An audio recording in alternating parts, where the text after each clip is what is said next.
Atención. Si lo que quieres es una clase de doblaje de alguien profesional, por favor, cierre este vídeo. El contenido de este vídeo es amateur. Si aún así quiere disfrutar de él, por favor, continúe. Muy buenas, ha llegado el momento ya de empezar clases de doblaje. Voy a empezar este tipo de contenido por petición popular, si es que hay de eso, y tratará sobre clases teóricas de doblaje, ¿vale? He de decir, antes de nada, que la mejor forma de aprender doblaje es practicando, y practicando en el atril. No hay un modo más eficiente, pero nunca está de más añadir algo de teoría a todos tus conocimientos. Para ello usaré mis libros de doblaje teórico, ¿vale? Como no quiero poner imágenes directas del libro porque su propiedad tendrá copyright o algo así y prefiero no ponerlo, sí puedo poner apuntes con mi letra horrible y dictar lo que pone básicamente en el libro, leer las cosas más importantes, mis subrayados y, bueno, explicar un poco de qué va el tema. Daré todo el temario de principio a fin y al que le interese, pues nada, que se ponga aquí a escuchar. A mí me viene súper genial, sobre todo para practicar un poquito de locución. Tema 1. La voz. La voz, según esto, está formada por 4 partes. Primero, elementos, sonido y expresión. Segundo, sensaciones, sonido y vibración. Tercero, características, tono, intensidad, duración, timbre, frecuencia, amplitud, duración y forma. Y 4, definición. La calidad de la altura, el volumen del sonido, el tiempo total del movimiento, la forma de la vibración, número de veces del movimiento completo de la vibración, distancia máxima entre los dos extremos de desviación, ya lo explicaré esto, el tiempo real de la vibración, la trayectoria de cada vibración y forma de transmitir un mensaje de un texto. Un poco rancio, pero así es como está estructurado. El libro introduce la voz de esta forma. La voz es el instrumento más humano no creado por el ser humano. A lo largo de la historia de la humanidad se han inventado y construido múltiples instrumentos. La voz es el instrumento más humano que existe.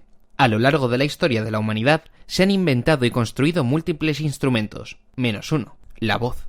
Esta nos acompaña desde que nacemos hasta nuestros últimos días, y durante toda nuestra vida va sufriendo transformaciones. Tiene su cenit y su ocaso, su culminación y su desaparición. A la voz humana se la define como un instrumento musical capaz de producir armoniosas melodías o provocar sensaciones de amor, respeto, odio, terror, ternura y simpatía. Para ello necesitamos el aire que se obtiene de la respiración, fenómeno espontáneo y automático que se ve alterado por los factores antes descritos, es decir, por las emociones. La regulación espontánea del aire empleado en una frase y la situación ante la que el ser humano se ve sometido en dicha frase hará que la intensidad de la misma y su tono se manifiesten diferentes. Sin pretenderlo, todos los días estamos interpretando durante nuestra vida. Es la voz la que nos imprime un carácter y una manera de ser vistos por los demás. Nuestro tono es distinto si quiere manifestar sensaciones a las que nos referíamos en el párrafo anterior. En la voz interviene el sonido y la expresión, para que el mensaje que el actor quiere transmitir llegue lo más nítidamente posible al receptor o receptores del propio mensaje. Para que la voz llegue sin problemas al público, espectador o telespectador, hay una serie de características en el sonido y en las vibraciones que determinan la calidad y la nitidez de la voz. Más adelante analizaremos y conoceremos cómo se puede relacionar entre sí estos conceptos. ¡Puf! ¡Qué tostón! Sigamos. La chicha, tema 1.1. El sonido y la expresión. El sonido. La voz humana es uno, o tal vez el principal, de los muchos sonidos que percibimos. La física, en su apartado acústico, define el sonido de formas diversas.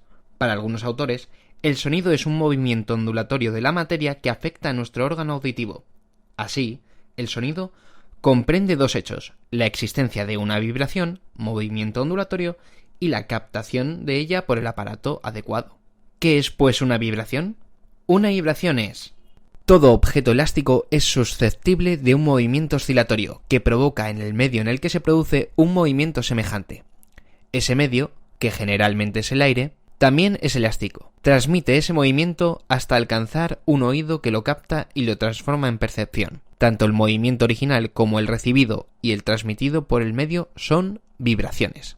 La vibración tiene 4 características principales: la frecuencia, la amplitud, la duración y la forma. ¿Qué es la frecuencia? determinado número de veces que el movimiento se realiza en un espacio de tiempo dado. La amplitud, distancia máxima entre dos extremos de desviación. La duración, tiempo total que el objeto vibrante conserva el movimiento. Y la forma, movimientos ondulatorios que se agregan espontáneamente a la vibración original. Estas 4 características son las llamadas características de la vibración. En el sonido, la frecuencia es la vibración correspondiente al tono. Entendemos por tono la calidad de la altura del sonido, la cual nos permite diferenciar graves y agudos. A mayor frecuencia, mayor altura de sonido.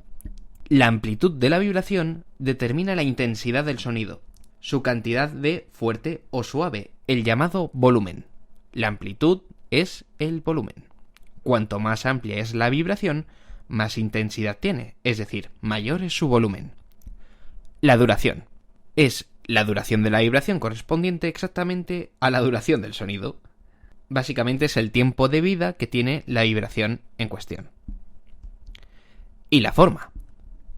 La forma de la vibración es determinada por lo que podríamos denominar vibraciones parásitas, es decir, movimientos ondulatorios que, por una u otra causa, se agregan más o menos espontáneamente a la vibración original. El sonido producido por esta vibración original recibe el nombre de fundamental y las vibraciones parásitas producen sonidos llamados armónicos. Al integrarse esas múltiples vibraciones en un momento total, se adquieren muy diversas formas. Finalmente podríamos decir que el sonido tiene vibración, y en las características del sonido y de la vibración hay similitudes. Por ejemplo, el tono y la frecuencia, la intensidad y la amplitud, la duración, con el tiempo de vida, y la forma, con el timbre. Cada una de estas características son independientes entre sí, es decir, se puede alterar una sin que las demás características varíen. No toda la vibración es percibida por el oído. Si ésta es inferior a 30 ciclos por segundo, la percepción es más bien nula. Y si sobrepasa los 18 ciclos por segundo, rebasa las posibilidades auditivas normales del ser humano, aunque hay excepciones. En cuanto a la intensidad, si esta no es muy grande, pues no se produce audición, y si es demasiado grande, puede producir dolor o daño auditivo. La duración también es importante para percibir el sonido, puesto que si dura menos de 1/10 de segundo, no podríamos percibir nada de ella. Una vez explicado todos los componentes que tiene la voz, podemos empezar a hablar de la voz misma. Una voz bien impostada, de timbre agradable y de clara dicción, tiene ya los elementos necesarios para transmitir el mensaje que el autor del texto, sea el mismo que habla u otra persona, se propuso hacer llegar a los oyentes. Una voz bien impostada se compone de timbre agradable y dicción clara. Pues ya está, esto sería todo. Un poquito de repaso a la teoría y ya de paso un poquito de práctica de locución que prometo que iré mejorando. Así que en breve tendréis el segundo capítulo, el temario 1.2, y si tenéis alguna idea o consejo, ya sabes, podéis decírmelo sin problemas. Un abrazo. Si te ha gustado, deja tu like y suscríbete.